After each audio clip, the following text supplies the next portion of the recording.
The member for Kooyong. Thank you, Mr Deputy Speaker. I rise to speak on the Electorate Amendment Maintaining Address Bill 2012 and the Electoral Amendment Protecting Elector Participation Bill 2012. The first bill will empower the Australian Electoral Commission to modify the address of electors when the AEC believes the elector has moved address. The second bill will empower the AEC to add individuals to the electoral roll when they are satisfied they are 18 years old, living at a particular address and entitled to vote. That is automatic enrolment. Mr Deputy Speaker, these are bad bills, and that is why the Coalition opposes them both.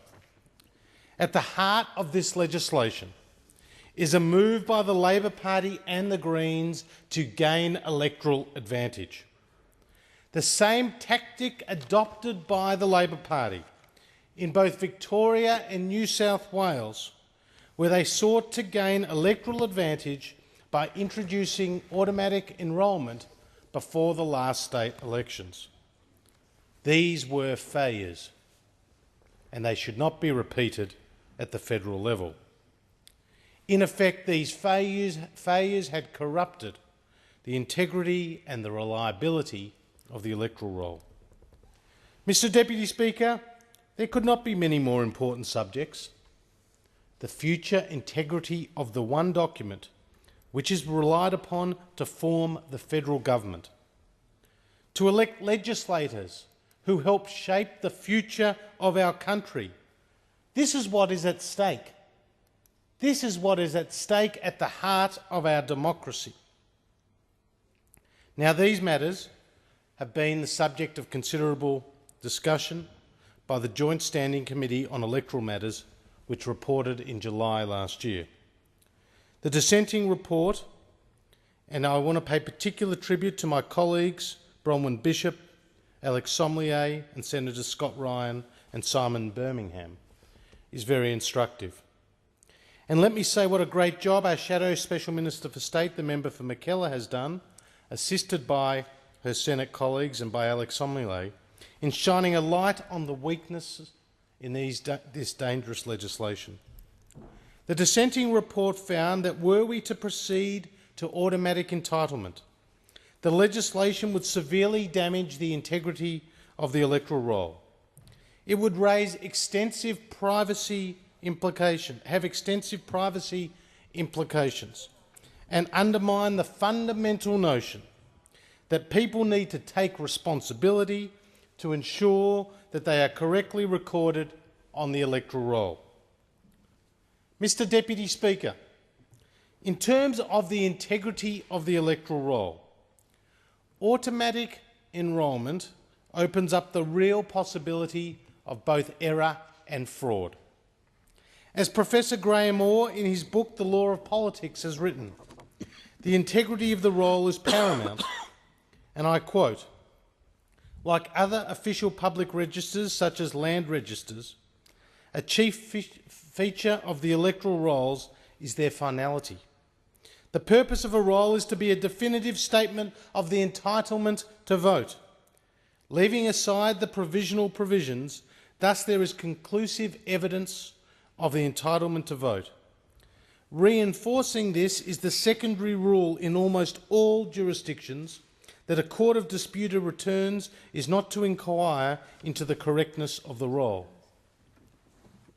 Mr Deputy Speaker, the problem here is that the AEC has sole discretion. The problem here is that the data that the AEC would seek to rely on is not clearly defined.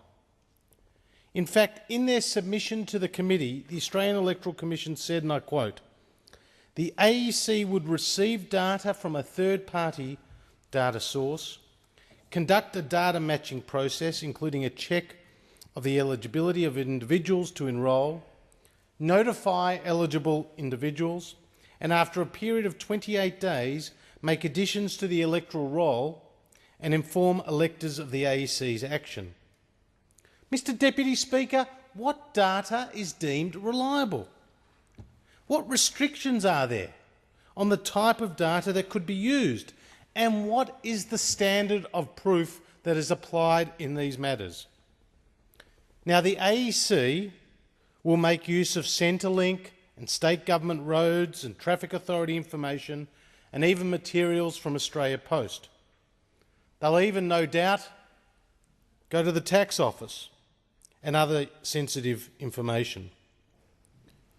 To use this material raises real concerns, and previous parliamentary reports have found that there were, quote, 3.2 million more tax file numbers than people in Australia at the last census. There were 185,000 potential duplicate tax records for individuals. 62% of deceased clients were not recorded as deceased in a sample match. And the Australian National Audit Office has also separately found that up to 500,000 active Medicare enrolment records were probably for people who are deceased. And that is a quote. That is a quote, Mr. Deputy Speaker. The problem here is that the AEC is just trying to expand the role and the size of the role for the sake of expanding it, and in the process undermining the integrity and increasing the margin for error. Dr. Roger Clark of the Australian Privacy Foundation has said, and I quote, "I believe part of the problem is that the presumption is that there is a desire to maximise the number of people on the rolls. I do not believe that this is an appropriate objective. The intention should be to maximise people's opportunity to enrol and to vote, and this goes well beyond that." Indeed, in terms of the privacy implications of the legislation before us, Dr. Clark of the Australian Privacy Foundation has also raised real issues about publishing people's details on the electoral roll without their knowledge, without their approval, and importantly, without the opportunity for them to register as a silent elector.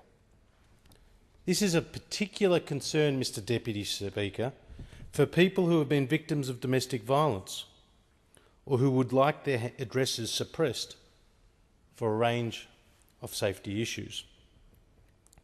Dr. Clark said at a hearing in February this year of this legislation, "We are not aware of any risk assessment having been performed. We are not aware of any privacy impact assessment having been performed."